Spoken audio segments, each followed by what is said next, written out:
In a world where space and time are intertwined, one man dared to challenge the status quo. His name? Dayton Miller. His weapon of choice? A flute. But not just any flute. This instrument held the power to unleash the ether, a pervasive medium once thought to fill the universe. Miller, a physicist by trade, a musician at heart, discovered a harmonic resonance within the ether. He found that his flute, when played with precision, could manipulate this.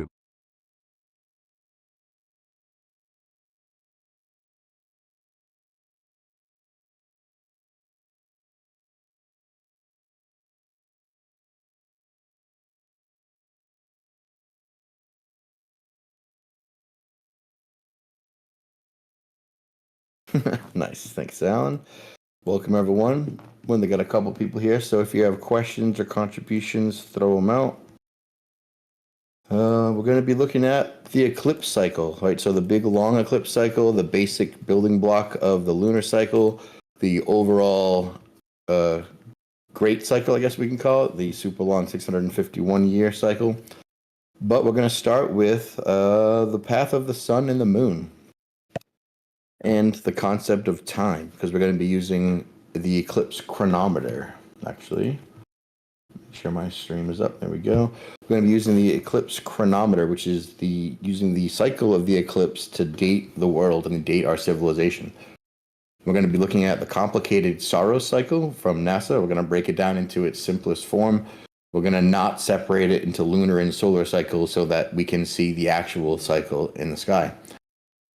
So it's my position and opinion that this knowledge was ancient and has since been forgotten and or occulted and then directly weaponized against us. Right? I think not being able to read the sky clock is a significant disadvantage and puts us in a position from which we can be manipulated.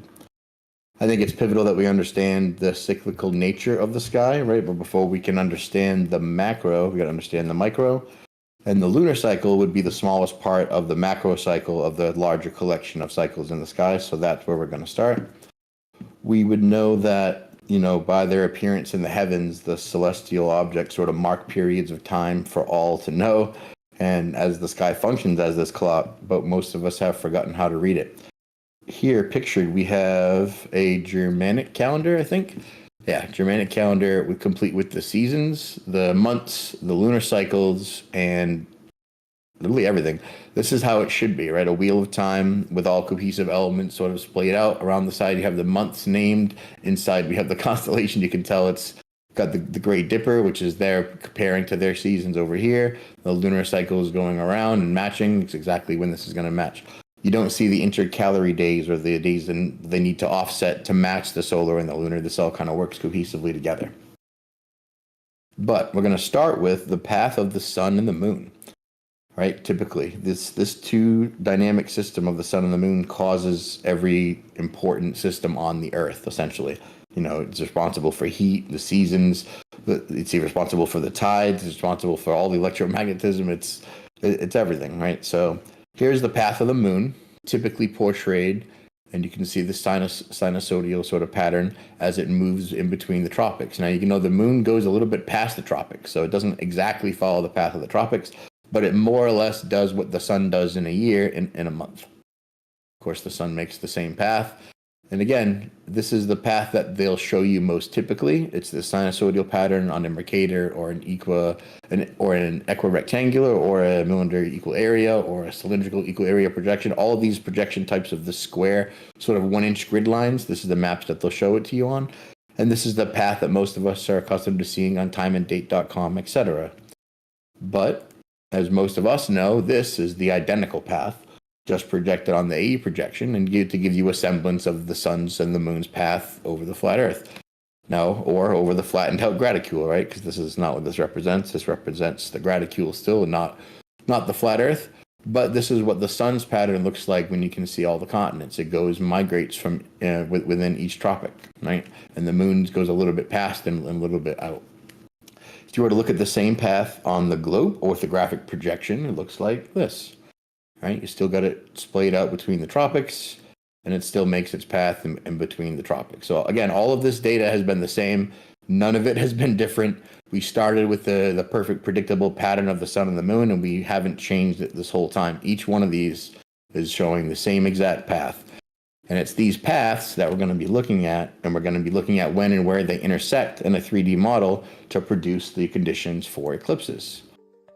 If we look at this sort of illustration over here, we have the sun and the spinning constellations. So we have the Gleason's map with the land masses, and above it we have the known constellations projected on a projection with the sun moving in between it. Now you can kind of see how the sun is moving in between constellations. Here, you can definitely see how it's moving in constellations. Ignore the script here, we're just looking at the pictures. But here's the analemma of the sun, its annual path, and you can see it moving in between these constellations as it progresses through the year. We also know the sun does its sort of dance from tropic to tropic, and it changes its height, as shown here.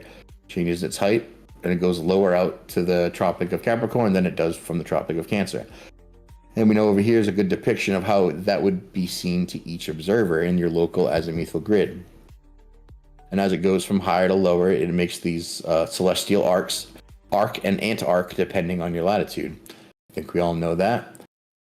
Let's see here. So the path of the sun and the moon, as we just looked at, and this is again the Mercator sinusoidal projection depiction of it, can be modeled in terms of frequencies. Right? The tides specifically are formed with semi-diurnal frequencies. They do constituents and tidal constituents, and they do harmonic analysis, and using in basis forms of interpolation, they're able to predict tides and tidal ebbs and flows based on the frequency that which they've converted on the path of the sun and the moon. So the path in the sun and the moon are compared to sound frequencies, and then have constructive and destructive interference. That's how the tides work. So that's a dynamic system, again, caused by the path of the sun and the moon.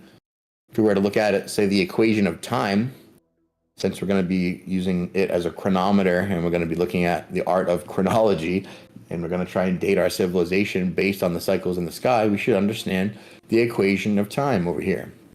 Of course, there are explanation for the effect of the obliquity of the ecliptic and orbital eccentricity we can sort of ignore, because we're just looking at the way that the sun's path is depicted. And again, sinusoidal, right over here, with respect to frequency. And here's again the depiction of the same phenomena as it makes its traveling throughout the year from tropic to tropic, and this is what it looks like to the observer. And here's of course a mathematical sort of symbol, right? We have the sine wave going in the background. And again, we're just getting a feel for the path of the sun and the moon and how they are the dynamic cause of most systems on the Earth. So if we look at the history, I call the historicity of solar and lunar cycles as measures of time, it's useful because that's what was done in the Bible. And as we'll get to in a little bit, the entire Bible we can date with a lunar calendar, which means if we stick to the 13 months, 28 days we see on the back of our turtle shell, then we can date the dates of the Bible, and we can count in chronological sequential order backwards to get an accurate dating for the world. So they do this other treatment with the Hebrew calendar and the solar calendar. They have this treatment of intercalary days, and they have the insertion of Sabbath days, and this works with the chronology of the 7-day week. So it's a historical consistency with this pattern. And that's what we're going to be using to more accurately date the world. And if we weren't for this, we wouldn't be able to do this. So typically we know that older societies had lunar calendars. We have what's known as the solar calendar today in our Gregorian calendar. But the lunar calendar was definitely based on the cycles of the moon. The solar would be the seasons, and they have lunar solar calendars, which sort of combine the two with intercalary insertions to try to make the offset the difference. But we'll get into all that because we'd have to understand the sky clock, right? We'd have to understand that we can look at the sky and tell the time of year, the time of day, and the time of month by looking at the luminaries. Of course, the sun telling us the time of day. But, is it rising? Is it setting? Is it at the zenith? Is it high noon? Is it in the morning? We can tell all that from looking at the sun. If we were to follow a lunar calendar, we could tell the day of the month by the phase of the moon directly, right? Each month beginning with new moon, ending with in the middle of with full moon, and at the end with whatever this one is. I forget, waxing crescent, I think. And then the sun's path within the stars, within the constellations, will tell you the time of the year or the actual month. And I think I have a video for that. So if you were to speed up this clock here, right, with the sun and the moon and the constellations, what I'm doing is jumping ahead by month. And if you jump ahead by month, you can see the sun will appear to be in a different constellation.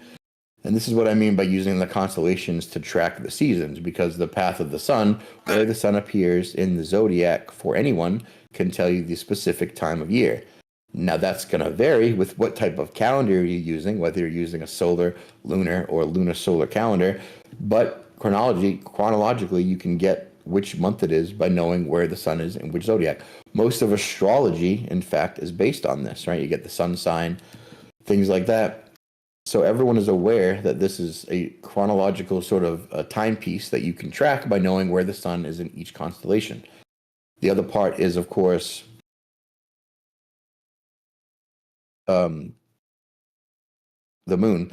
So the speed of the sun here, it looks like it's going backwards, right? Because we're jumping a month ahead. So this is what we'll see later when we model eclipses. When we jump forward, the sun will appear to move backwards. And that's an effect of the sun traversing through the zodiac. And you only see that effect when you move quickly through the months, right? So if you take a series of time snapshots that progress the sun at the same point, it will appear as if it's moving backwards, right? But it's really not. So we'll start with the other calendars we were talking about, right? It's hard to count what month it is when you're trying to use the Gregorian calendar transferred from the Julian calendar, accommodating for daylight savings time. Don't forget the leap year, switching from lunar to solar, and then back to the Roman times. It's almost impossible to chronologically date anything, tracking the change in systems throughout our history. There's been so many chronological changes through our timekeeping method that any sort of tracking has become almost impossible. But I think that's by design. There's been changes to sort of muddy the water and make history hard to track. So we're going to watch this quick little 3-minute video of this dude talking about how many months should there be, because this is the video I saw like 2 years ago, which first set me off thinking about calendars, eclipse cycles, and chronology. Our calendar is not quite right. We're supposed to have 13 months of 28 days, with one day, the day of resurrection, Easter, as a neutral day. That's our 365 days. We've actually got 13 constellations, not 12. This same calendar is very close to the Mayan calendar, but it's also very close to several ancient Sanskrit calendars. What does sept mean? 7. I thought that was the 9th month. What does oct mean? What does nov mean? What does dec mean? It's supposed to be the 7th, 8th, 9th, and 10th month. Jan is 11. Feb is 12. March is 13. April is our first month. Babies are born in the spring, the 1st of April, Easter. This is the start of our new year. This is the start of spring, when the flowers start coming up, the grass starts coming up, the trees start leafing out, the babies are born. That's the first day. Our neutral day, day 1, the day we rest and celebrate the resurrection, the new beginning, the beginning of Christ. April is month 1.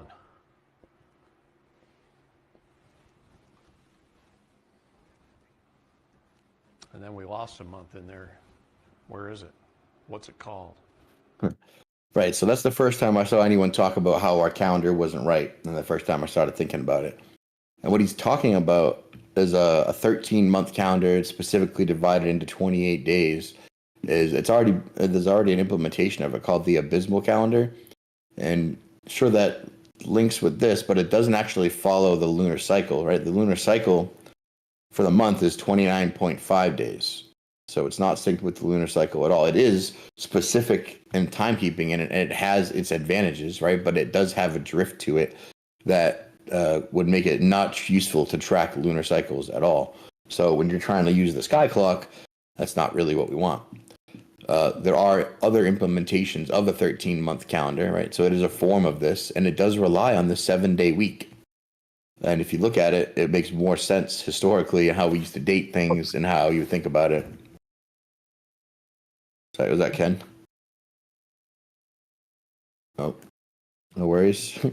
So they have another concept of it based on the 7-day week where things would make more sense, right? So 7 days is a week, 14 days is a fortnight, a specific and common metric of time. 28 days is 2 fortnights. 91 days would be a quarter. 182 days would be a semester.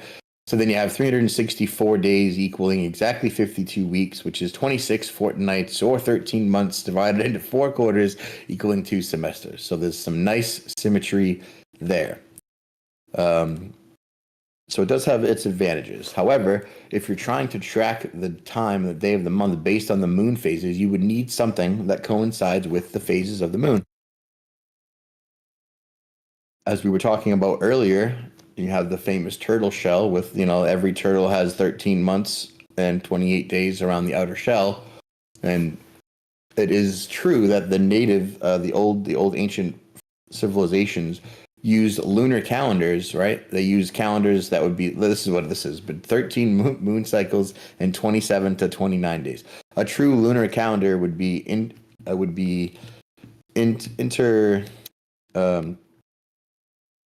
oscillating months of 29 and 30 days. And only that way would you average 29.5 days. And only that way would you sync with a lunar cycle. So that would be the answer to this. This is a neat meme though. I really like this.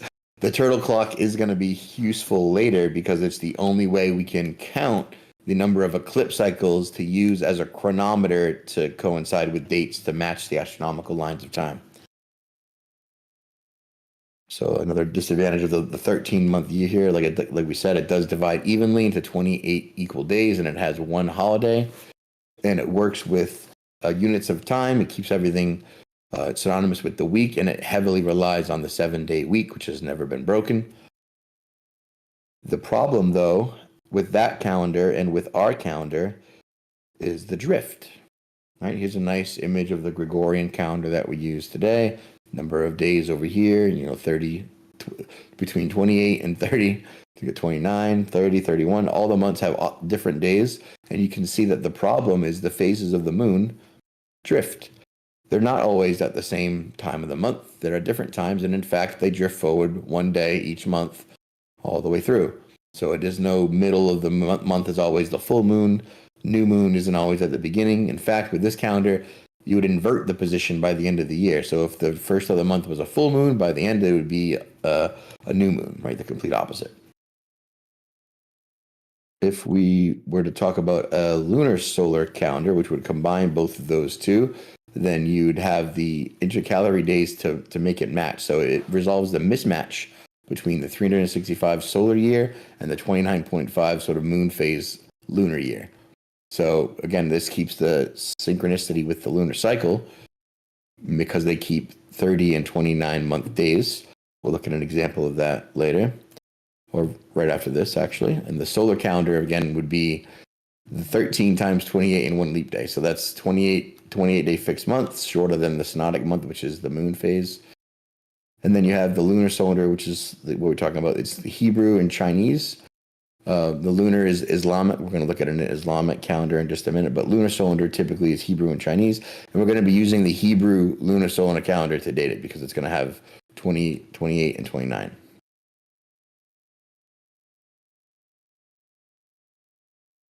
Let's look over here. Right, so we had lunar and the solar and the lunar solar. This is the differences between the three. One would be synced to the moon phases. One is synced to the solar year, and this one offsets with both, right? 29 to 30 days, 29 to 30 days, 28 to 31. This is what we have. What happens is the lunar solar drifts between the seasons. So it maintains its alignment with the lunar cycle, but drifts between seasons. So March won't always be spring, right? That's going to be a problem for most people. Solar calendar aligned with the seasons, but not with the lunar cycle. And then aligned with the both, but with the leap months. They insert leap months at the end of every lunar cycle. We'll look into that in a little bit. So again, lunar calendars prioritize lunar cycles, but lose sync with seasons. Solar calendars align with seasons but ignore the moon, and lunar solar calendars blend both using intercalary and leap days to maintain. So real quick, we have an example of an Islamic calendar, which is a specific lunar calendar. Note the absolute oscillation between 30 and 29 days. Actually, I think it goes up and down. 30 and 29 days.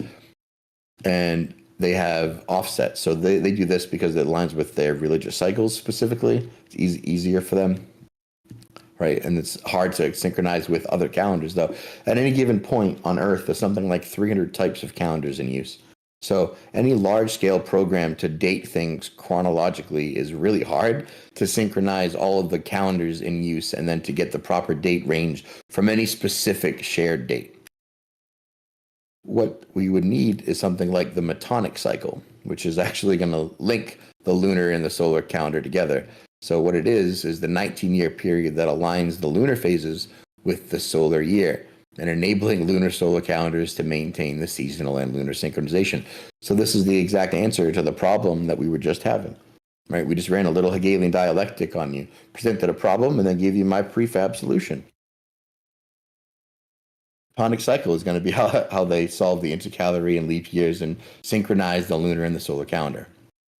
Right, and this is supposedly attributed to this dude named Meton of Athens, popularized this back before they had calendars, etc. Most of our dating, though, is going to be based on this book. We're going to be using this book a lot. This is pretty much the basis for the breakdown of the eclipse cycle and also the astronomical lines of time. It's by a dude named J.B. Dimbleby, who is best friends with Alex Gleason, right? Alex Gleason does the Gleason's map, who wrote a book also called Is the Earth a Globe? Is the Bible from Heaven? Right about the same time. This is published in 1879, right about the same time that Gleason published his book. Story has it that these two chaps were friends, and even though Dimbleby is a globularist, obviously he's a creationist, and he had some things in line with his buddy Gleason, and they were trying to convince each other of different things. So Gleason's book is geared at convincing someone just like Dimbleby that the Earth isn't a sphere and is in fact a flat plane. And Dimbleby's book is actually a well-known, well-researched, and well-accredited book of chronology. He references the greats in here. He gets cred from, I think, the Astronomical Society, the Royal Society, all the good ones. So I think his preface here says, by authoritatively to maintain and make known the consensus of the science of time, thus definitely and correctly obtained, to remove the ignorance which exists among mankind through an imperfect knowledge of the elementary character of time. So that's a very grandiose way of saying some corrupt people have been lying to you, and I want to give you the truth. That's how I read that paragraph, right? It says, to remove the ignorance which exists among mankind through an imperfect knowledge of the elementary character of time. So real quick, one of the lines of time that he uses to analyze historical works and the world with is intercalary period. So what we were just talking about, the interplay of the solar and the lunar calendar and the need for these insertions of offsets to make it match, is how specifically he knows which dates are which and how he has tracked things throughout the Bible. Because historically, the days of Scripture, or the days of Scripture history, which were employed to lengthen or shorten the lunar years to the solar period, were 77 days at the end of each solar cycle of 7 lunar years during the continuance of the antediluvian cycle. So he goes through the actual cycle here and which calendar he's going to be using. And only through the intercalary insertion periods is he able to date all of these, because they're always inserted at the same time. Thus, you can use that to find references in the sky, and then use the cycle of the eclipses to align up with other historical events and get 5 types of corroboration in order to actually date that event, right? So, again, we went over this. Solar calendars have leap years and leap days to make it sync, and we know that we have for every 4 years we insert a day, right? And that's our sort of intercalary period. And other lunar solar calendars use the Metonic cycle, and the other lunar calendars have their own sort of offset. So this is one of the prefaces from his book, and he says, he goes into the meaning of the solar cycle, but he says the calendar that he's going to use, the years are lunar, and therefore the months have alternately 30 and 29 days. It says the arrangement is observed by the Jews, Turks, and Chinese, and has the new moon on the first day of each month, right? Because the moon travels around the earth in 29 and a half days. So the moon was like a great clock in the sky, new at the beginning and full in the middle of the month. So he's definitely and clearly using the lunar calendar here, or at least the turtle clock in the sky. You need to have this offset. You need to be able to match the lunar cycle over here of 29 and a half days. Otherwise, you won't be able to interpret the cycles in the sky, and you won't be able to date them to any historical significance. So we're going to go into what a Saros cycle is and how that repeats for the moon. But first, we're going to take a look at what the ecliptic is and how we observe it for the sun and how it impacts eclipses.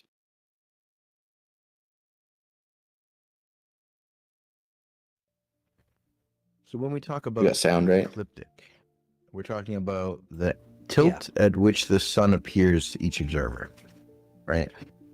Because it does its progression annually from season to season, and it moves from tropic to tropic, it actually gets higher and lower. And it is that path that appears to us to move within a 23.4 degree gap of our azimuthal grid, or our local alt-az grid. So if you look at what the sun does, we typically think that they're moving around and they're intersecting. But when we're talking about eclipses, we're talking about much more than the frequency at which these two circles intersect, because they're also in 3D on a different path. The sun's at this slight ecliptic path, about a 5-degree tilt, and the moon's a little bit off of that, as you can see. So because of this intersection, the rate at which they actually intersect is much less, right? So otherwise you'd have an eclipse every month. Ecliptic is the sun's tilt from a base level that we observe in our grid. It goes from here to here. This is the 23.4 degree gap that we notice, that we observe in the sky, right? From the sun's precession. But if we look up to what the sun is actually doing, as it goes from tropic to tropic, it's going higher and lower. See, it starts off really high in the Tropic of Cancer, goes really low to go out to the Tropic of Capricorn over here. So what that looks like to us, of course, is the sun progressing in this band, right, of above and beyond. So the observation is this, and then they contrive it back to get a ecliptic at which the whole solar system is actually tilted at to make sense of the sun's angle and parallel light rays. So they take this observation of this 23.4 degree band with which the sun migrates, and then they created a whole model that said the solar system is actually tilted at this angle and that all light is parallel, and it's actually at a balanced flat axis, but the whole solar system is tilted 23 point or whatever. So when we're talking about eclipses, we're talking about when these two intersect. These would be the nodes, which we can see here. These are the ascending and descending nodes. This is commonly what gets misconstrued as Rahu and Ketu. And these are the intersection points at which they actually intersect. What the sun's ecliptic was compared to the moon's track, how they're at different inclines, and how those separate inclines mean that the intersection is much less frequent when talking about the eclipse cycle, the lunar cycle, and the great astronomical year.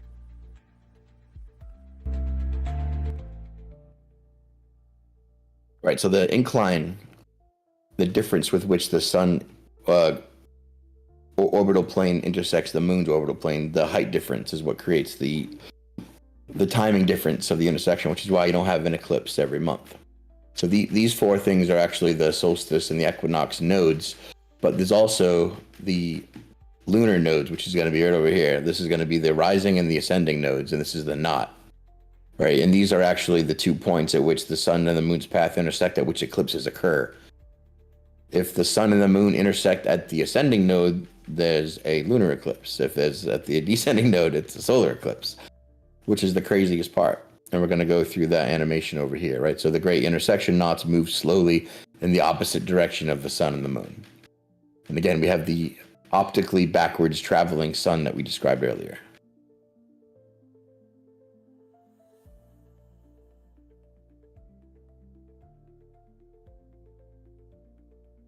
We're going to watch one intersection. It's going to happen in real time with this model to give us an idea of what we're talking about here. Right, so if the sun and the moon meet at the same knot, the solar eclipse happens. If they're at different knots, lunar eclipse.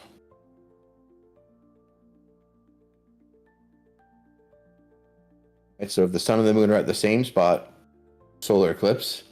If the sun's over here and the moon's over here, lunar eclipse.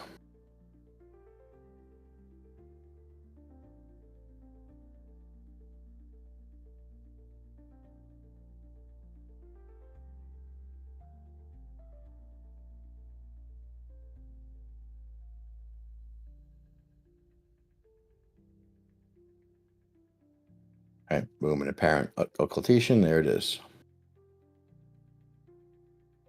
So that's one eclipse. We're going to be talking about how series and types and character of eclipses repeat, where they repeat, what's the rate at which they repeat, and how often do they repeat.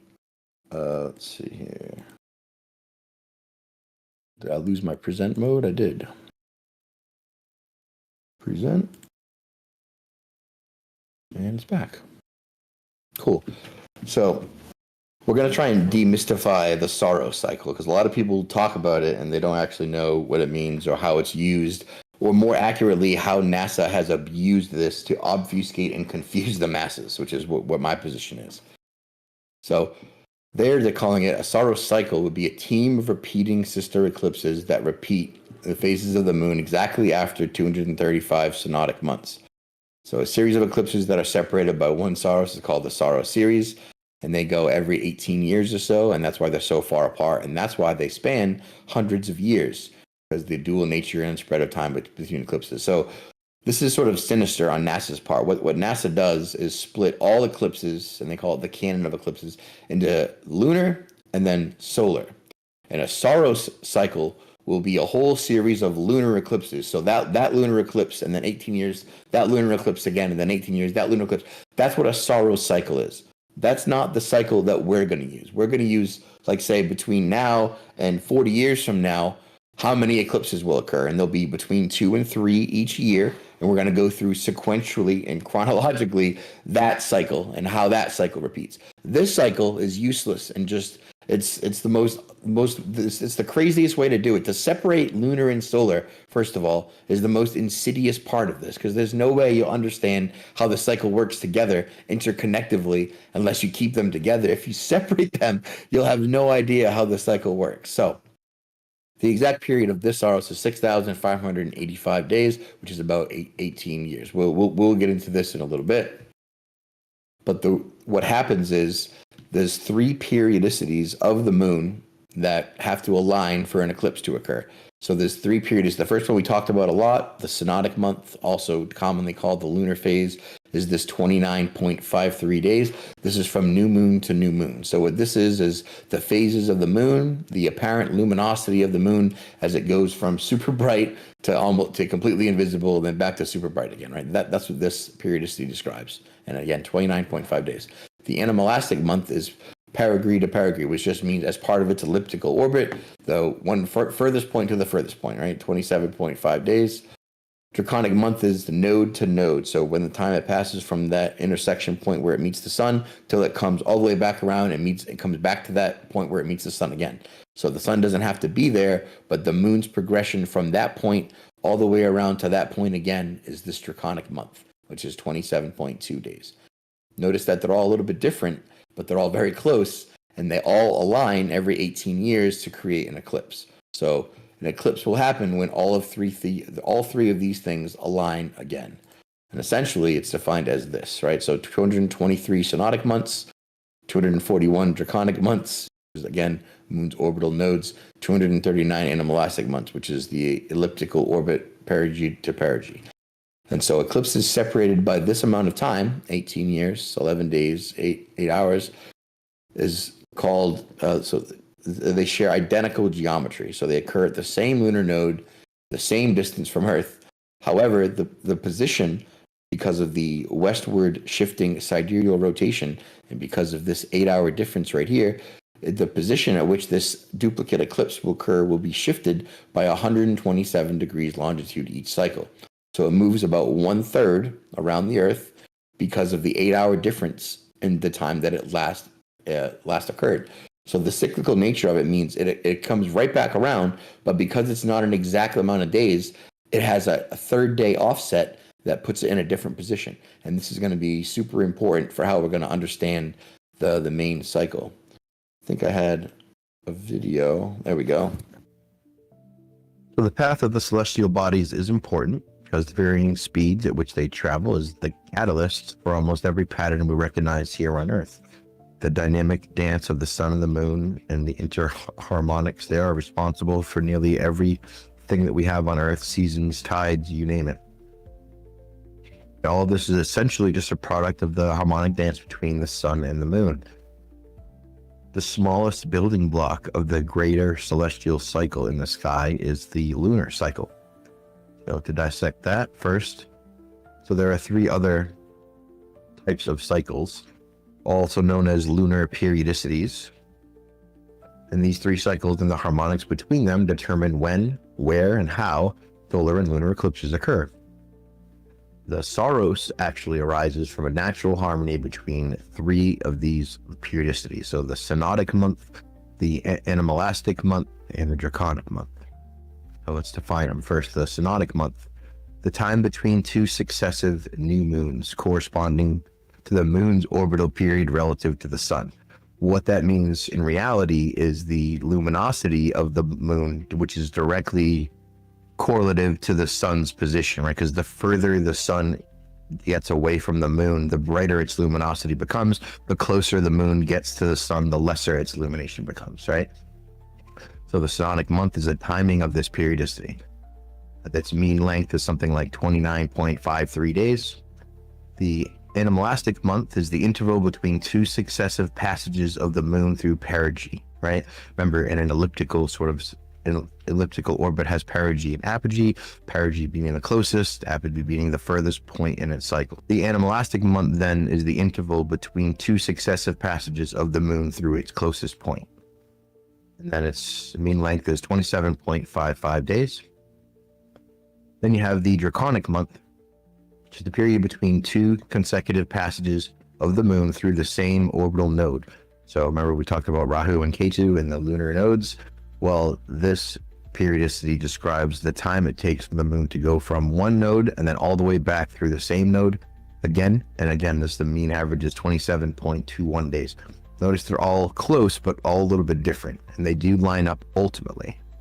So let's break up what makes up an actual Saros cycle. Well, within the Saros cycle, you have, again, the synodic, draconic, and animalastic month. So again, synodic, moon returns to the same phase. Draconic, moon aligns with the same node. Animalastic, moon returns to perigee, the closest point.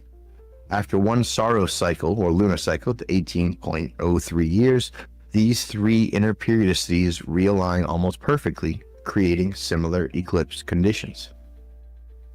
So, the lunar cycle is 18 years, 10 or 11 days, and 8 hours.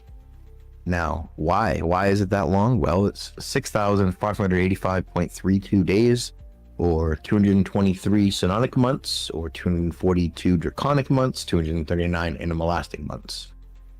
The extra 10 to 11 days account for the lunar distance around the Earth, and the 8-hour offset means that eclipses in the Saros series shift westward by about 120 degrees longitude between each cycle.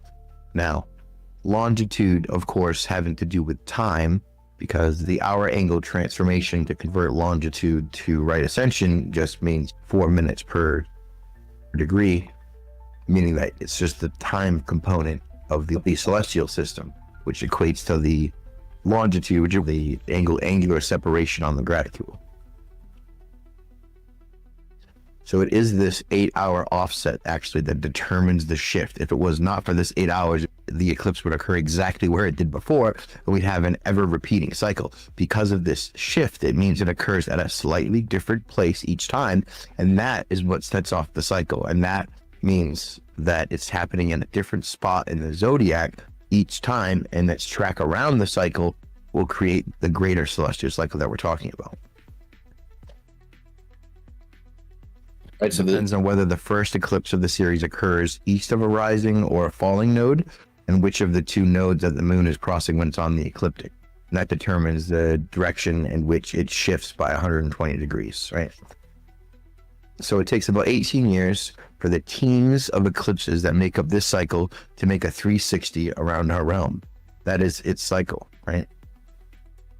So the 651 or 649 great astronomical year is a 2 revolution cycle. It's got 2 revolutions of one cycle of 325 years and then another cycle of 326 years alternating. And of course, each one of these has 18 times 70, which would be 1,261 eclipses in each cycle, pairing or Saros cycle.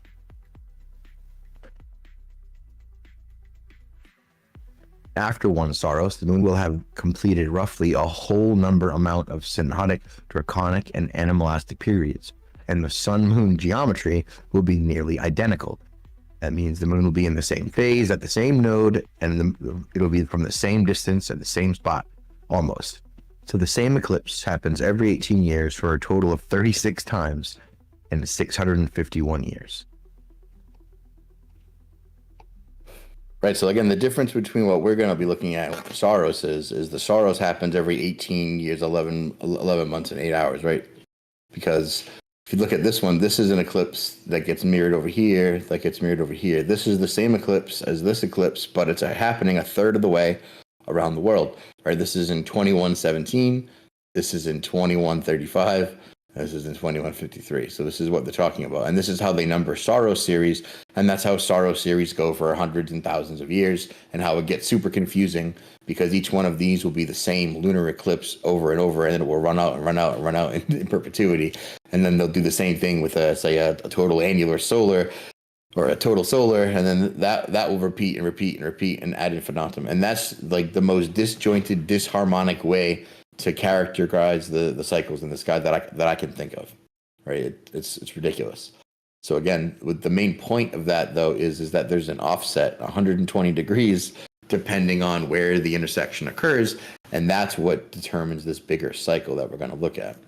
So again, the longitude component in that 8 hours is crucial, right? Because if we have a sidereal rotation of the stars over flat Earth at 15 degrees per hour, which we know we have, and we can measure, and which interferometry all throughout time has confirmed, and which GPS's range measurement equation depends on exclusively to make precise distance equations and precise distance measurements right now as we're talking. But if we were to think about what that 8 hours means, right? If the same eclipse occurs here and then here and then here, that would be great, right? We'd be able to predict that. But what's happening is it's having an offset, right? Because of the rotation, because it's 8 hours, it's a third of the way around the world. The longitude or the time component of the celestial sphere has moved it and placed it over here. So what used to happen over here now happens over here, right? That's the basic idea. We're going to go through and sort of graph out one entire series of eclipses. So we looked at 70 eclipses in order. That's what one of these cycles actually is. It's one cycle of 70 eclipses that occur 2 to 3 every year.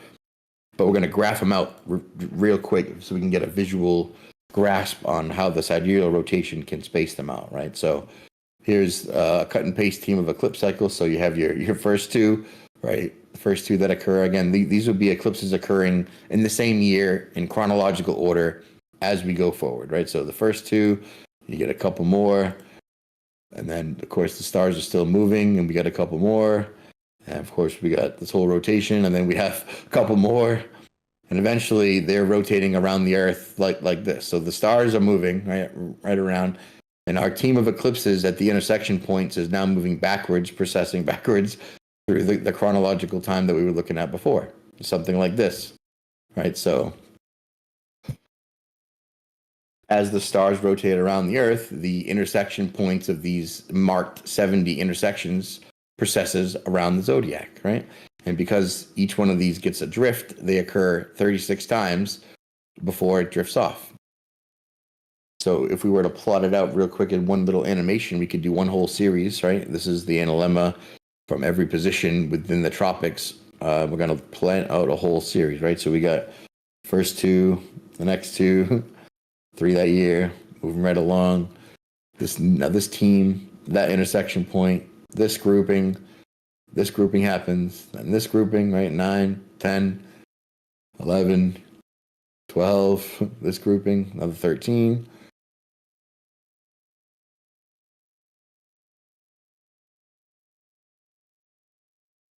right?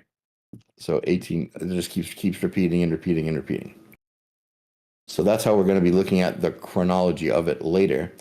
But real quick, let's satisfy our heliocentric lads' urges, because I'm sure that they're saying NASA predicts eclipses. Only NASA and geometry with space rocks and Newton's gravitation can predict eclipses. You can't actually do anything without it. You need NASA, right? So let's touch on that real quick, because this is my favorite part, is that NASA has nothing to do with eclipse predictions. Not a thing, not one thing. Matter of fact, they're so scared of it, they farmed out all their credibility, all their work, all their citations, and all their actual accreditation to this dude named Fred. Thanks, Fred. His name is Fred Espenak.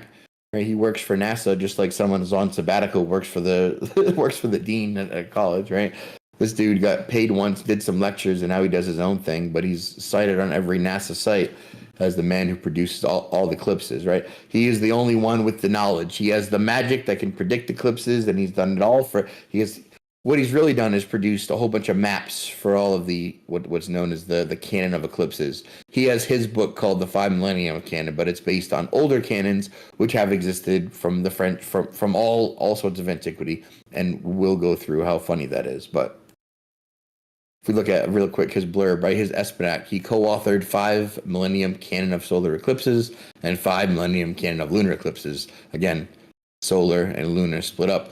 And they catalog every solar and lunar eclipse from 2000 BC to the year 3000, 5,000 years of eclipses. Notice how we only need 5,000 years of eclipses. That's all of the eclipses that have ever happened. Almost, right? We're at year 6,025, so we have almost all eclipses. So, publicly marking the first comprehensive, publicly accessible records of their kind.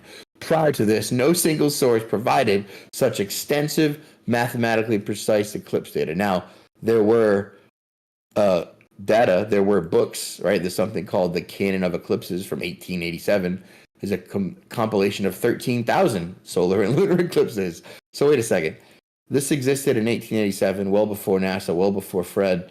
But Fred is accredited over here with the most comprehensive work of spanning 5,000 years of eclipses. Okay. But this already exists. I mean, it says all solar and lunar eclipses between 1208 BC to 2161. So one could argue that there's a pattern here, right, that you could extract and then extrapolate. And also, this is a Pulsar's Canon of Eclipses. Here's this video about it. 1887 is the publication date. It has 8,000 eclipses computed in tabular form. My favorite part is in the back, though. We have these really cool maps of eclipse paths. And if we flip to this page is all the eclipses from 2008 to 2030. And if we look really carefully over here, we can see what this says. It says 4 in Roman numerals, which is April 8th, 2024, and there is the path. So this book from 1800s had all of the data that Fred's book has, right? So if we look at the columns, it is in a different language, but with some AI, we can figure out, oh, look, they're talking about all of the same eclipse data that Fred published in his book is actually present in this much older book. And then this book, of course, is actually a copy of a much older book, which is actually a copy of all the ancient cycles. Because what Fred was famous for was going to all the ancient groups, ancient societies, and looking down and marking down their calendars. And he was taking a look at their lunar, solar, and lunar calendars. And he made trips around the whole world and saw a bunch of eclipses. And what he was really doing was collecting all the cyclical data and then publishing it for NASA with a bunch of pretty maps. But this is the same data, right? You can even see Latin long over here, which is what you can argue is the only portion that for globularity, right? Which we can argue that all day, based on the hemispherical sky, and the hemispherical coordinate system, of course, based on celestial positions, is based on what we observe in a hemispherical sky and has no tying to the shape of the Earth as a sphere.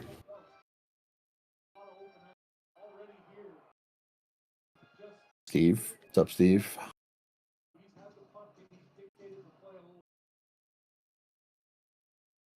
Any questions or anything so far? I went through a lot.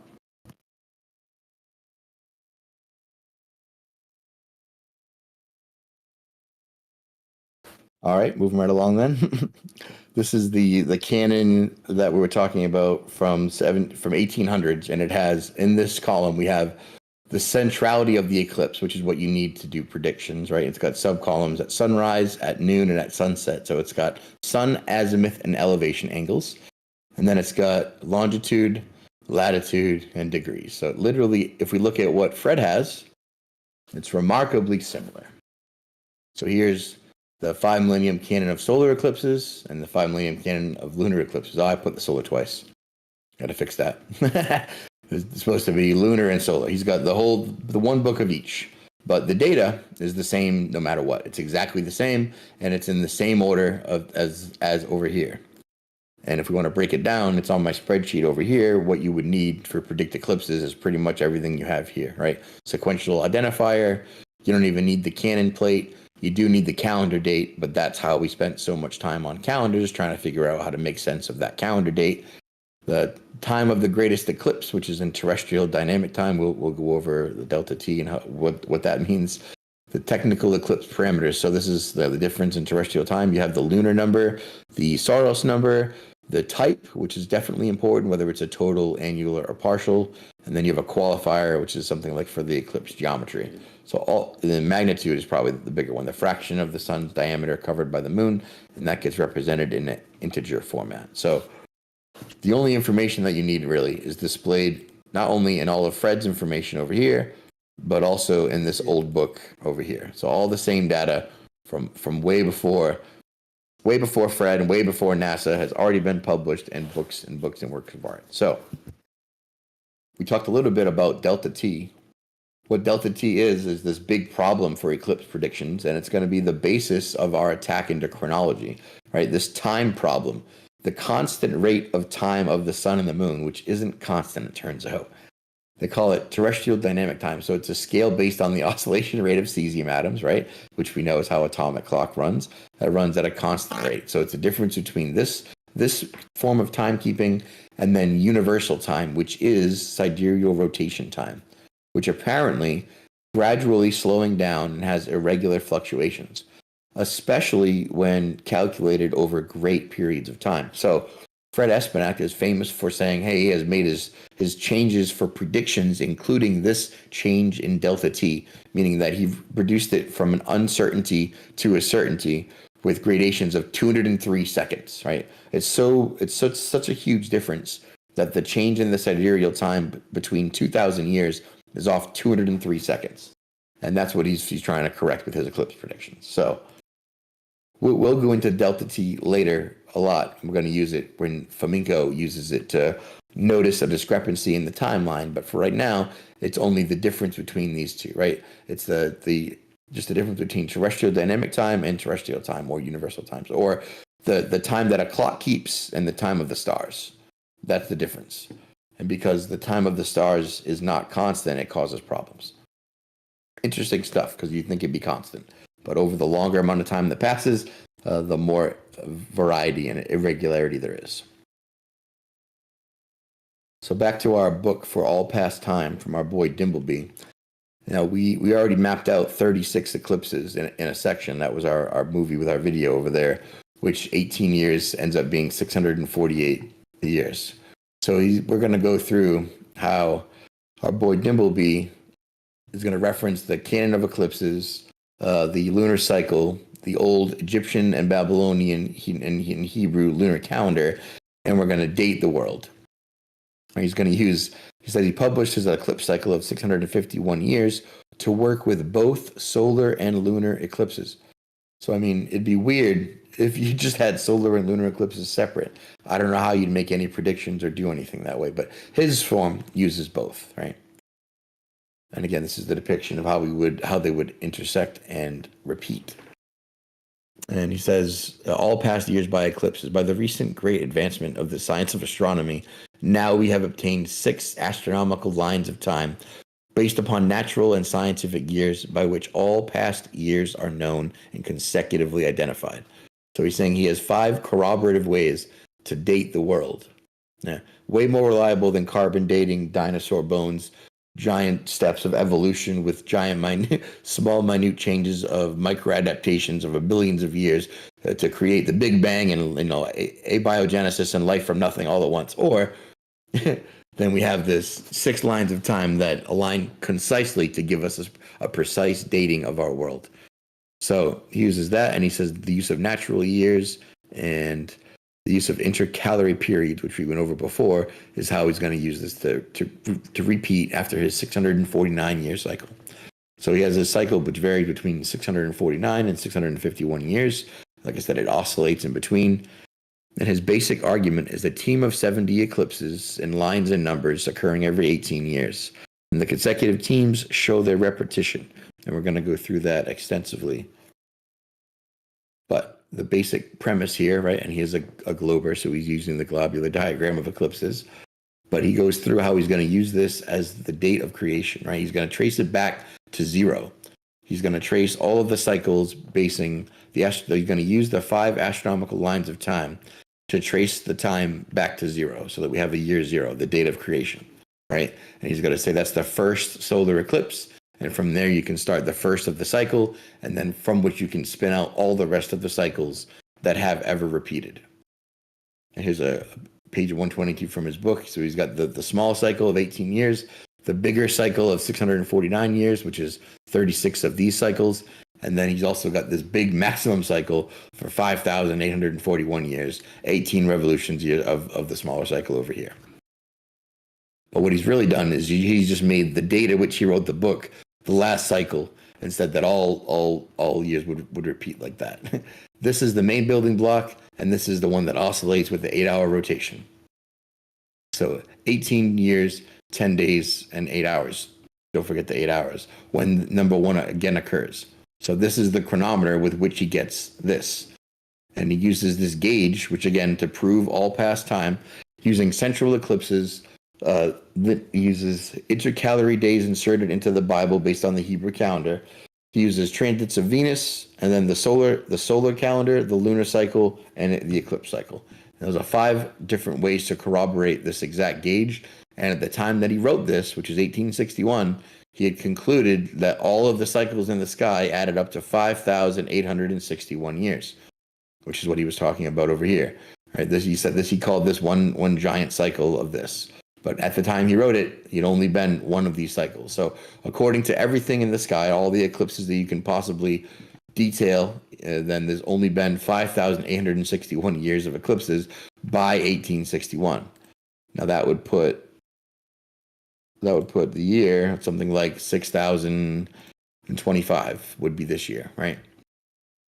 So the structure of the cycle is he uses the lunar-solar synchronization, which is 7 metonic cycles, which we talked about earlier, which is the 19-year cycle of the lunar cycle to match up with the solar cycle and reconcile with intercalary days. So we also uses how he uses the solar cycle, planetary transits, and biblical chronology. So the 5 astronomical lines of time are corroborative on these lines: biblical chronology, planetary transits, Mercury, Venus, solar cycles, and the lunar-solar synchronization. So the metonic cycle. All of these cycles add together to give us this, which gives us the gauge of all past time over here.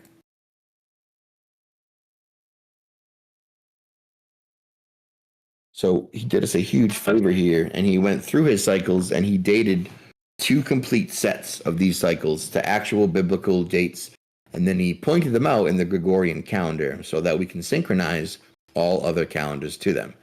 So this is where it gets a little bit tricky, but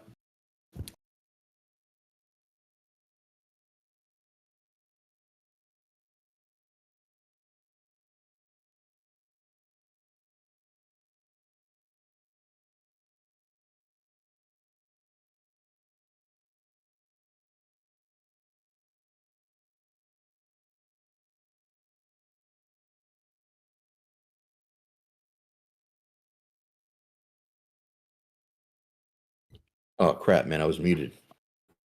I was hoping it wasn't just me. Nobody told me. Yeah, I was about to jump on and go, what the hell? Crap, okay. It was only about 20 seconds. All right, it felt like a long time. I was like, oh, I said a lot. All right. So this is Dimbleby chronologically dating one series of eclipses, and he uses 3 types of calendars to do it: the AD, the solar year, and the AM. Right, so he's linking up with 3 types of chronological timekeeping, and he's using the date of these eclipses, and he's mapping them to all 3 calendars. He's also keeping note of the type, which we're going to get into, which is very important. An actual series repeats these types in order every time. NASA does not tell you that, because they split it up into solar and lunar eclipses. But he's keeping track of total solar, total lunar, partial lunar. And very importantly, over here, he's breaking down that there are 70 eclipses in a team, which contribute to the team. They all occur within 18 years.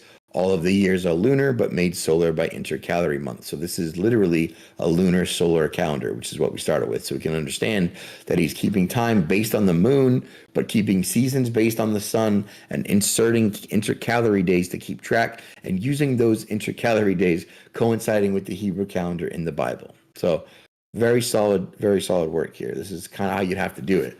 When I first got into eclipses and I tried to date eclipses, I gave up almost immediately, because I realized how hard it was to translate between 6 different calendars, 2 types of transitions, and the interim switching between solar to lunar, to count leap years between. Like, there was so many variables that I immediately saw that it was impossible. I was like, there's no way I can do this.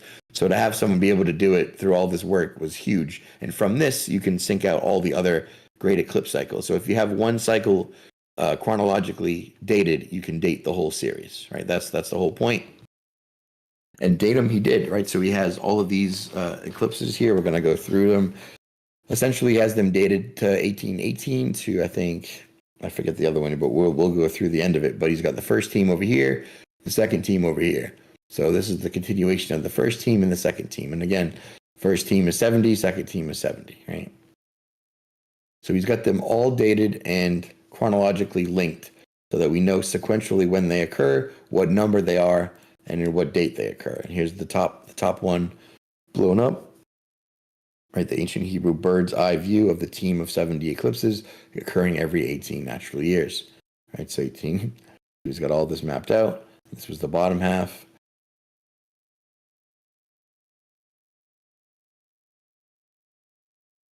So he did confirm with his buddy George Airy, who we're familiar with. He says he's indebted to George Airy for when he was the Astronomer Royal, called my attention to some features in a French work.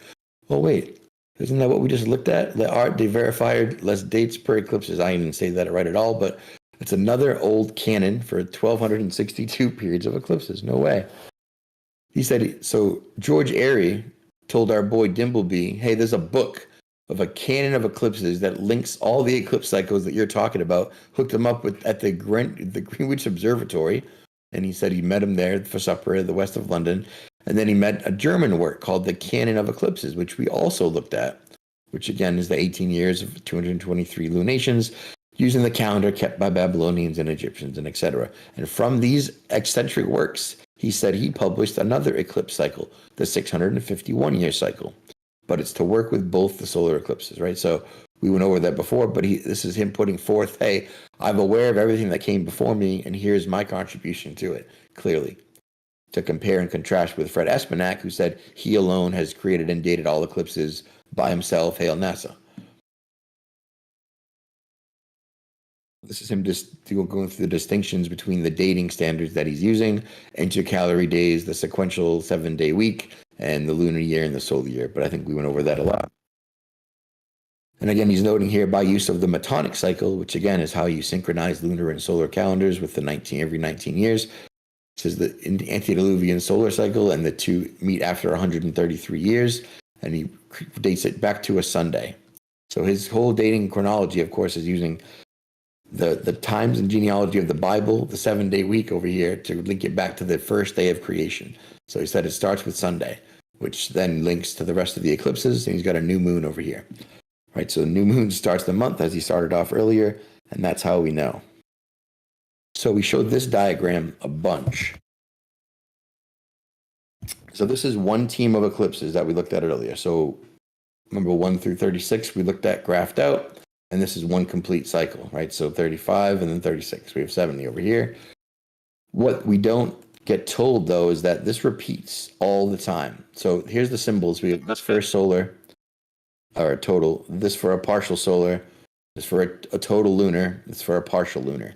And if you look at how each one of these series starts and how it goes, every series will occur in the same order.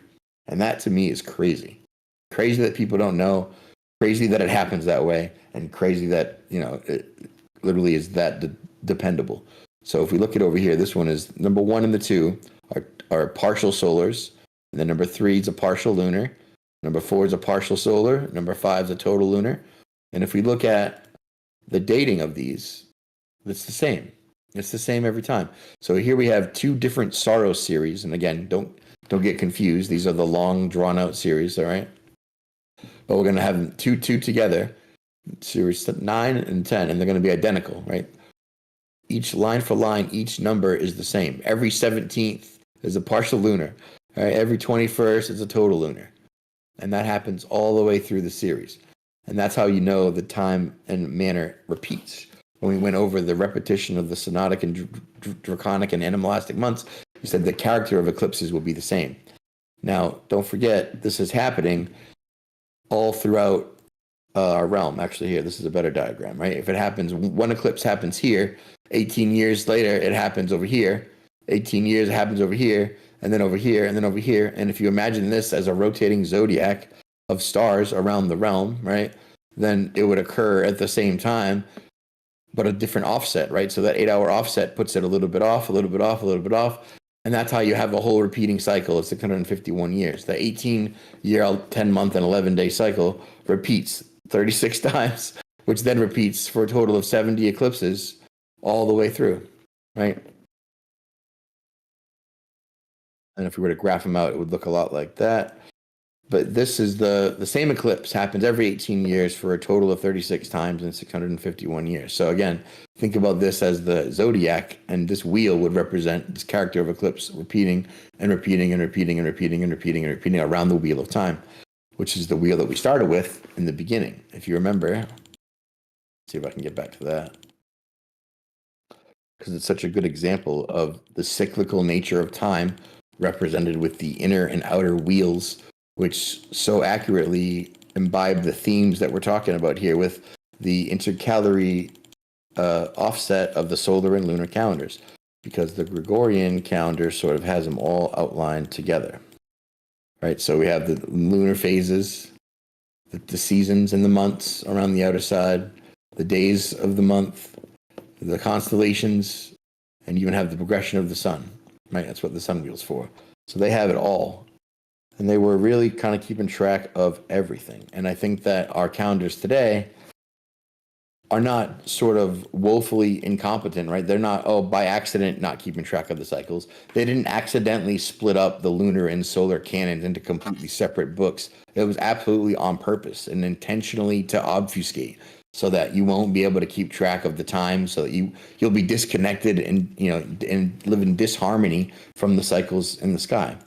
But again, if we were to look at this, they repeat by character every time, right? So this one is the same as this one. Every series has 2 partial solars, a partial lunar, a partial solar, partial lunar, partial solar, total lunar, all the way through. And that character repeats every time. So again, the 5 astronomical lines of time that we're going through here to date the whole world: the lunar cycle, the solar cycle. He called it the Vox Day, but it's the eclipse chronometer, right, with the whole eclipse line of time that we're going through, and the transits of the wandering stars. So we're not going to go into it, but there's a lot more detail that goes into the transits of Venus. It too has varying teams that go through the same periods. He's identified that they occur in a period of 486 years.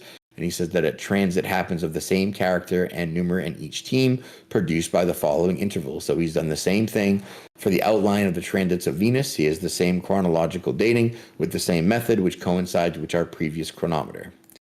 And he has the 5th line of time doing the transits of Mercury, and again, the same way, saying that he has the same team-like repetition and that they coincide with the other lines of time. So these are 5 lines of corroborative time that all point to the same dates, that all link back to the day of creation, that all tell us that we are in the year 6028, right?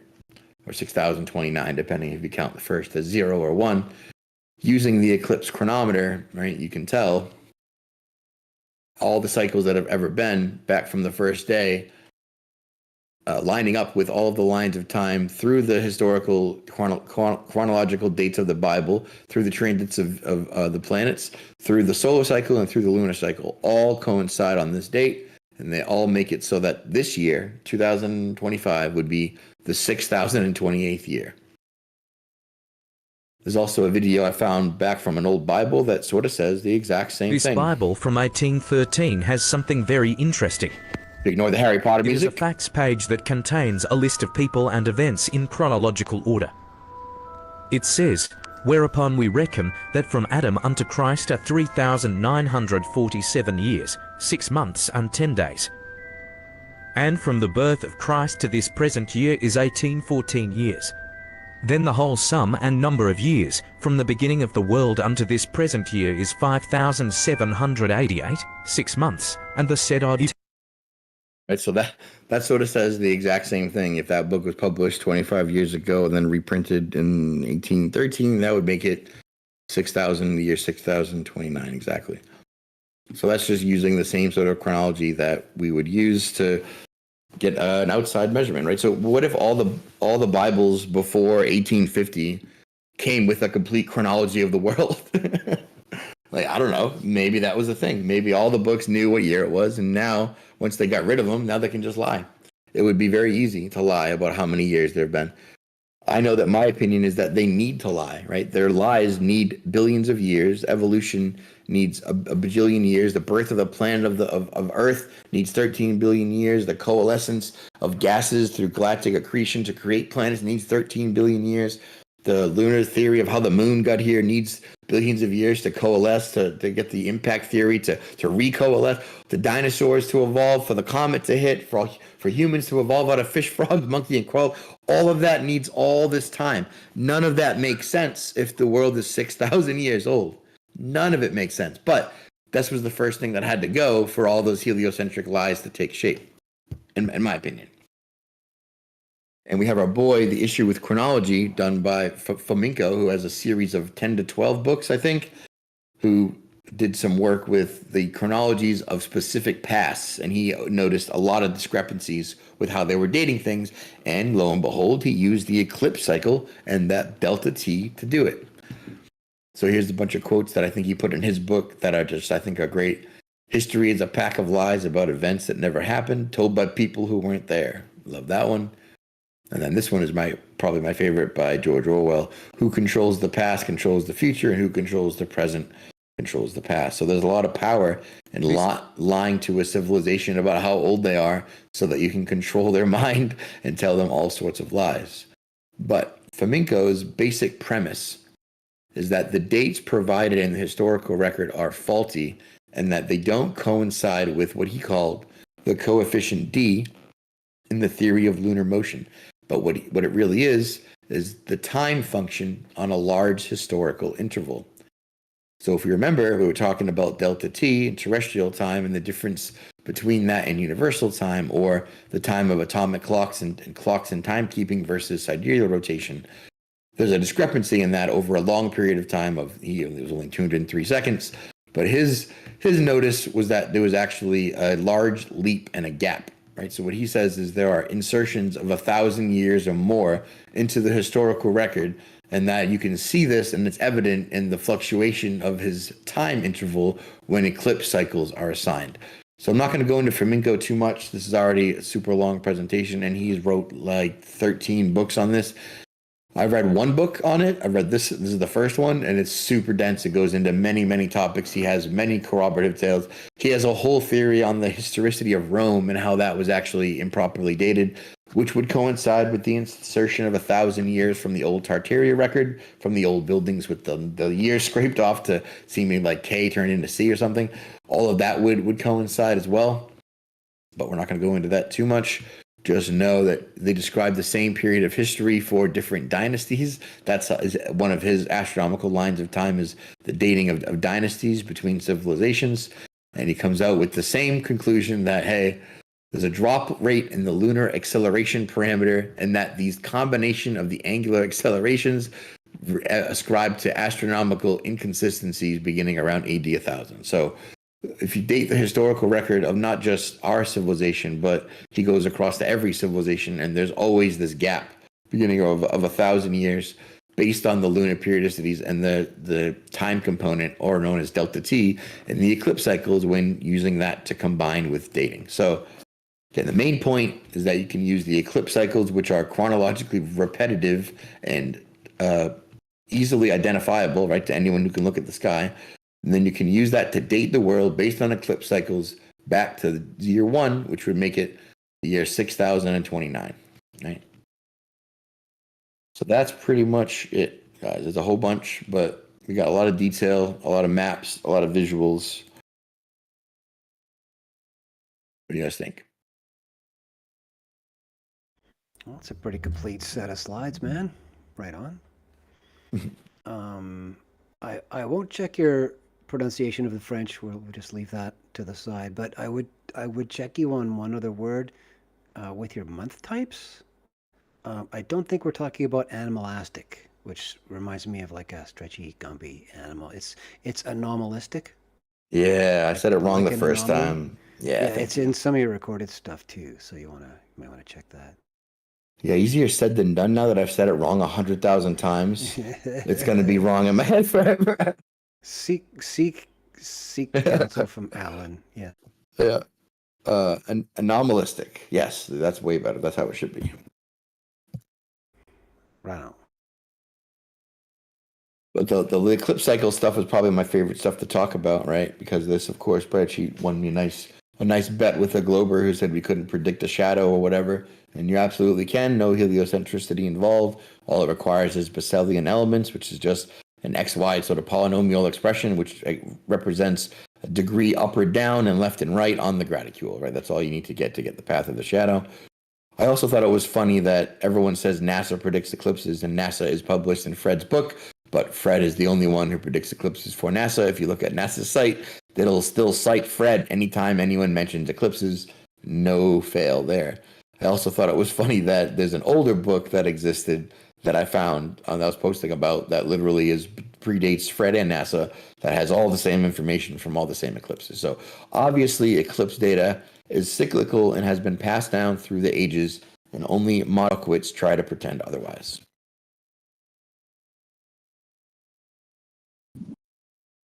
Can I ask you a question, Ching? No, I'm telling only today. Okay.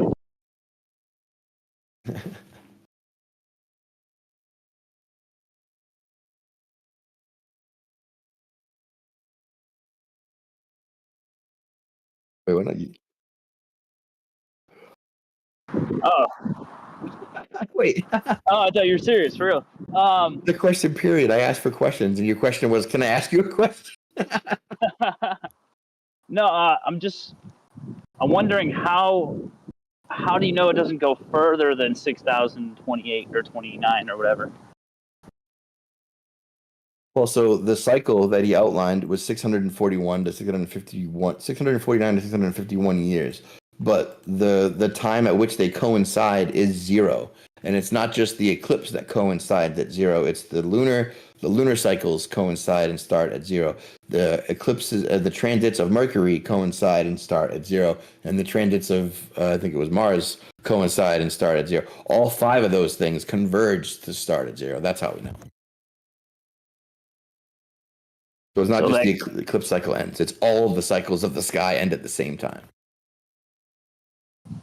They end in terms of you reversing, going back in time to get those 0 points for each of those? Meaning they start at the same time, right? Right, exactly. Yeah.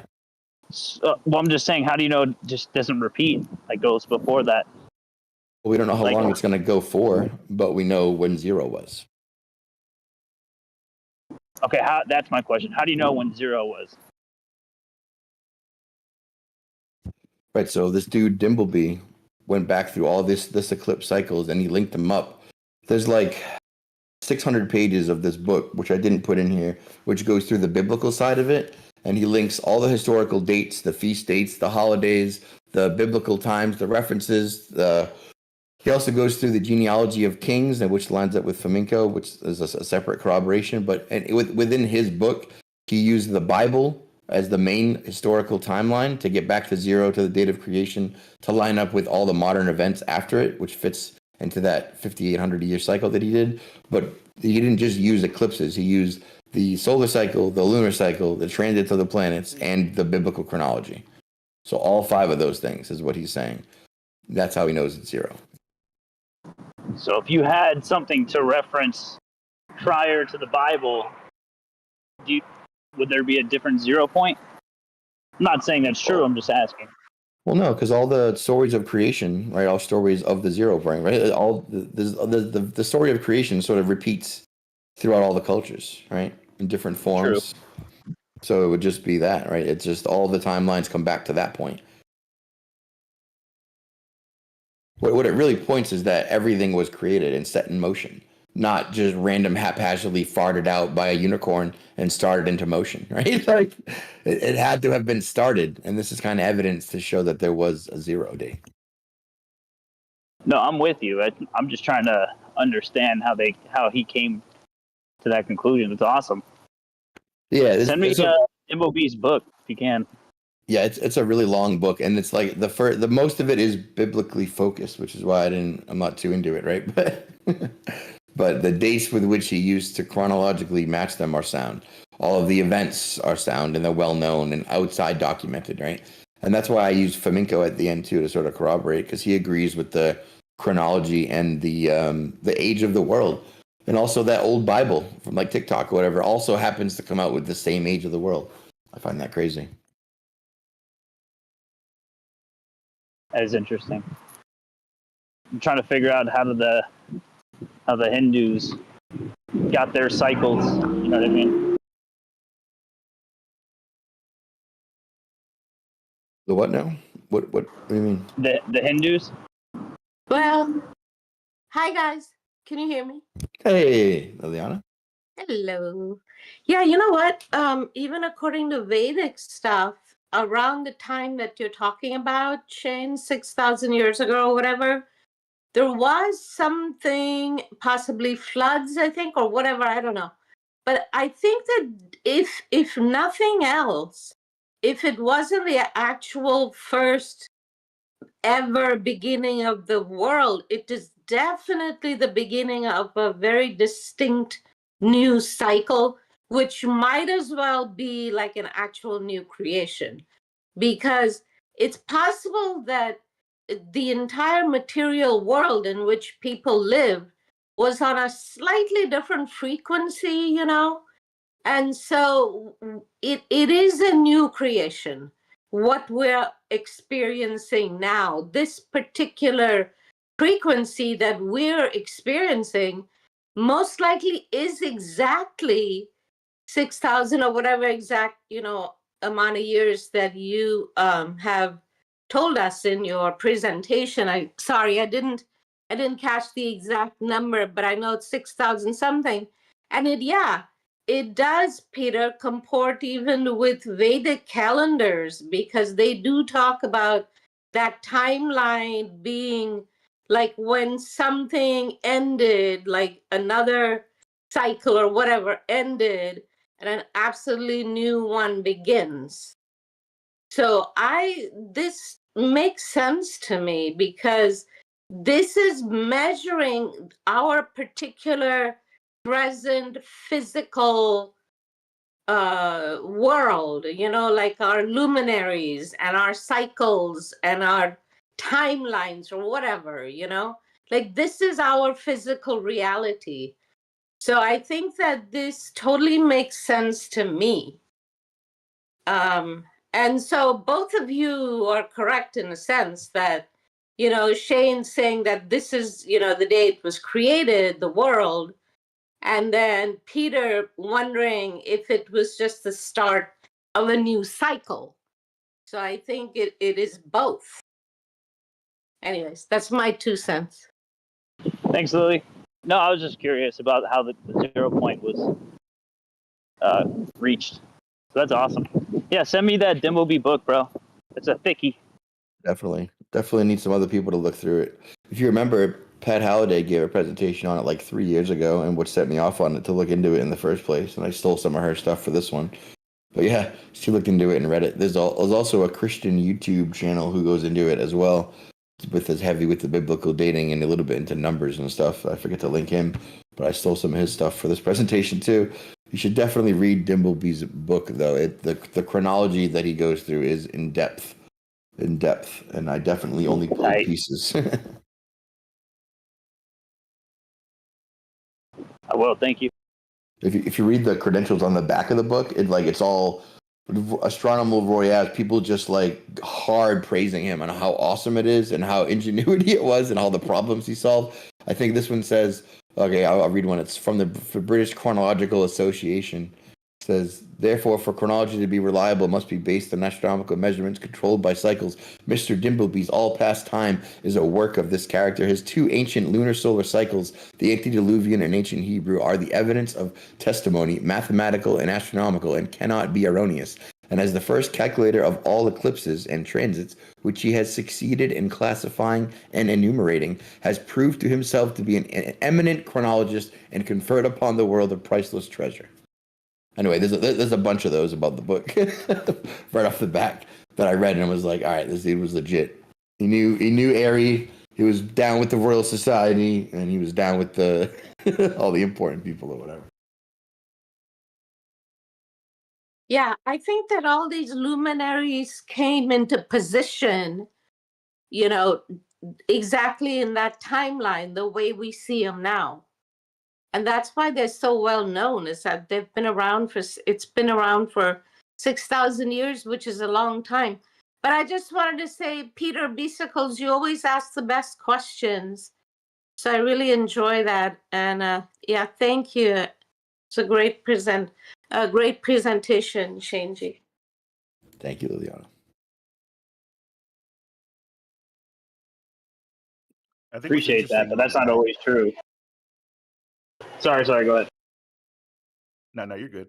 I think what's interesting is the compartmentalization that happens with the cycles as well, the lunar and solar. It just shows you the great lengths that it takes to just hide some of this stuff. So it makes you wonder what else they're hiding. Yeah, that blew me away, man. When I tried to look into like NASA data, and they were like, "All right, here's all the solar eclipses." So I was like, "What?" Like, because I already been exposed to Pat reading, like, Pat, how did I give me this presentation? So I'm looking for this 70 eclipse cycle. I'm looking for this, and I'm like, wait, why would you separate them into solar and lunar? Why would you do only all the solar eclipses in the world and then only all the lunar eclipses? What in the world would drive you to publish two separate books like that? I couldn't. But it only makes sense if the intent is division and obfuscation. And also, nobody really wants you to read the sky clock, right? It's much easier to control a civilization who thinks that they have no hope and they're nihilist and came from a cosmic fart and your life doesn't matter and you weren't created and you're not divine and connected. It's much easier to control those people. So I think the first step is to disconnect them from the sky clock, less they're easier to control, right? Because the people who can look at the sky and know how many moons it's been and know how many years it's been can't be told that actually you came from a monkey who farted out a fish frog over 6 billion years, right? Like, that person is going to look at you like that's retarded. No, of course not. There hasn't been enough years for that, first of all, right?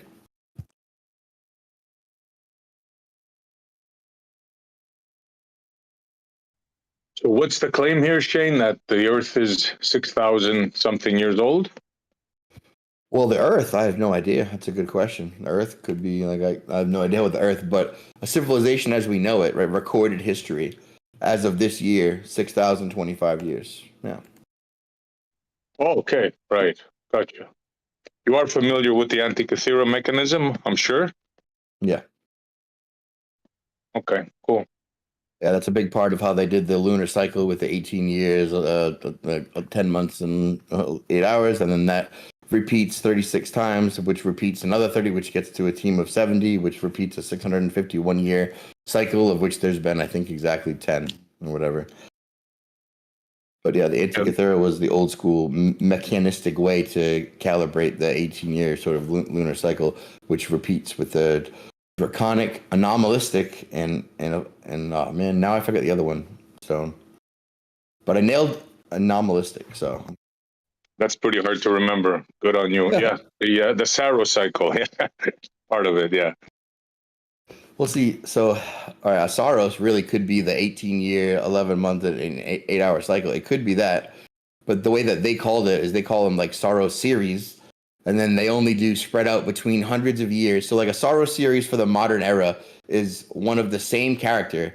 Only if it's a solar eclipse, it's going to be the same solar eclipse, and it's going to repeat, over 1,000 or 2,000 years, which practically has almost zero use. Like, who cares about a cycle that repeats over 2,000 years of the same eclipse?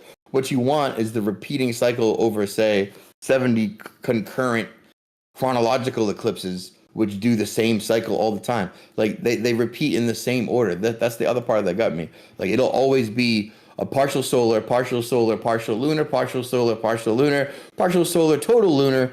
That got me. And if you separate them by hundreds of years and you only look at solar, you would never see that pattern repeat. Right? That's crazy. Yeah, that's the whole thing that kills their model, the repetition of it, right? It's like almost like a clock in the sky. Yeah. Which is why I think they divided them up and separated it and didn't show anyone that it repeats, right? If you ask AI today, does it repeat in this order? It'll be like, no, that's of course not. It repeats over hundreds of thousands of years because it just gives you the Saros cycle. But that's if you split them up into solar and lunar, which if you're tracking cycles makes zero sense. Yeah, well, the ancients figured this out thousands of years ago. I mean, this is not like a NASA that they claim came up with this. Yeah, right. No, but NASA did steal from the old canon, right? That's what I went over. Like Fred Espenak's book of all his data actually has all the poached data from the French canon of eclipses from 1887, which actually has poached all the data from the publication before. So there's no possible way that, Fred made up all the data for NASA that they have of all the eclipses.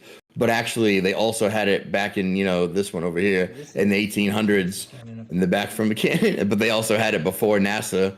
And they also had it over here. Like, no. Obviously, the ancients figured it out. It's been obfuscated and removed from history so it can be weaponized against us. Absolutely. And they even admit it. I even remember reading somewhere at NASA that they used the Saros cycle in their stuff. Yeah, it can't be done without it. Yeah, yeah.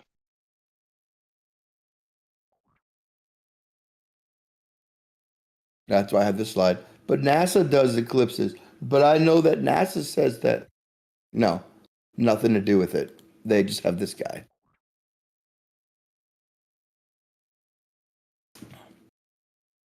Anyway, what's that, like an hour and a half? That's super long.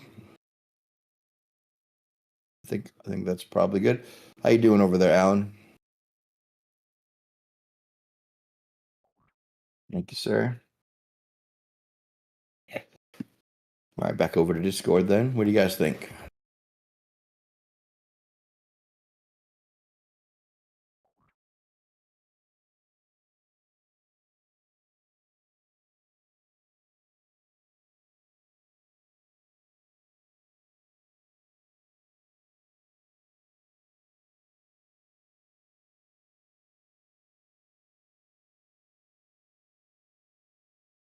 Yeah.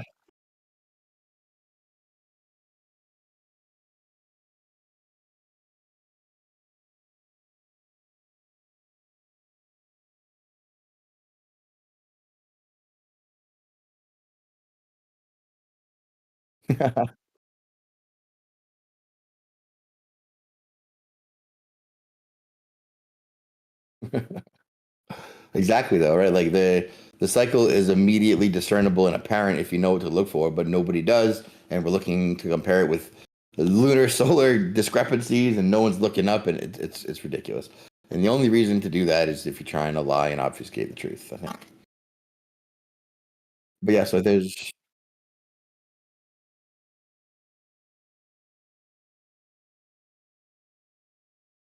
or if you know any Globers who like to make bets about eclipses, you can bring them on in here.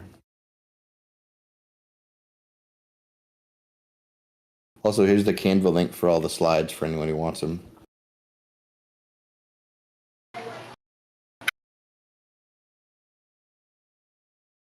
Thanks, Shane. I'll have to go back and watch the rest of it. I'm not in and out right now, but I'll be home in like 30 minutes and then room out, Alan. Yep.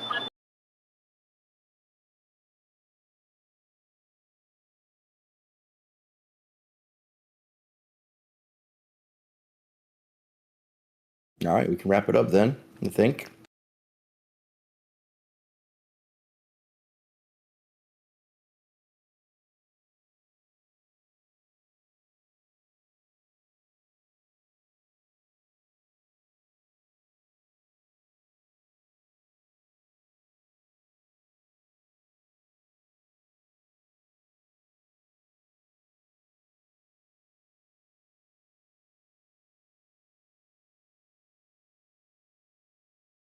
Nice. Trippy.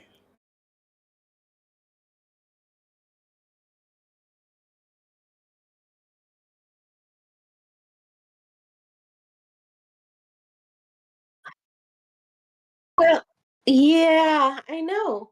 The ongoing adventures with Brushtail Coffee, folks, I tell you.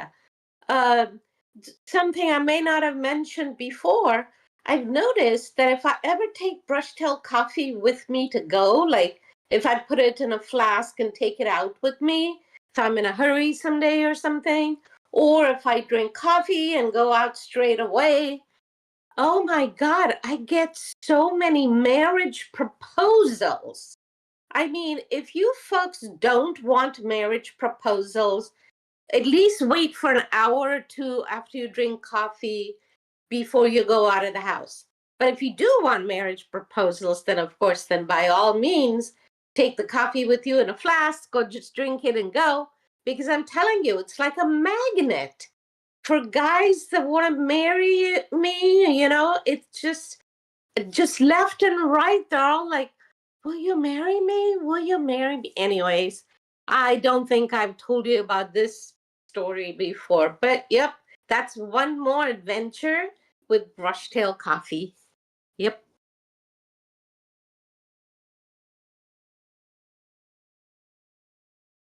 You got to give me some of that.